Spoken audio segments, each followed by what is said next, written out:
Svavar Vignisson, þjálfari IBVF. Þið vinnið hérna FH í Kaplakrika í dag og eru þar með komið í undanúrslit. Hvernig líður með það? Mér líður mjög vel með það. Markmið okkar var í vetur að klára þetta þriðja sæti og fá heimaleikjaréttinn og það gekk eftir.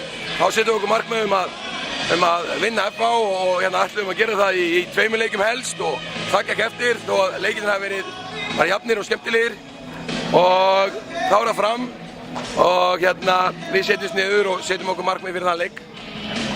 Það hefur svo sé verið forgangsatriði svona að fara ekki í það að spila aftur í Vestmannaeyjum og eiga svona marga leiki á fáum dögum.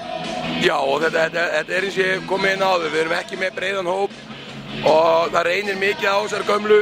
Meðalaldurinn á bekknum er mjög ungur og kannski ekki alveg tilbúnar í svona slag en það er gott að sleppa við þriðja leikinn.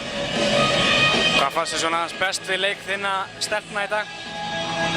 Vörn, eftir við fórum niður í 6-0 vörn, þá var hún mjög þétt og góð og markvarslan náttúrulega er alltaf góð og við vorum skynsamar í fyrri hálfleik í sókn en það vantaði aðeins upp á það í seinni hálfleik.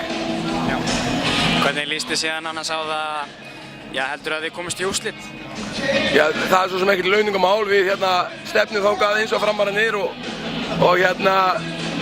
þetta eru, ég vil meina 2 góð lið og Framararnir hafa haft vinninginn síðastliðin 3-4 ár og þannig að það er okkar að sýna það að við getum unnið þær.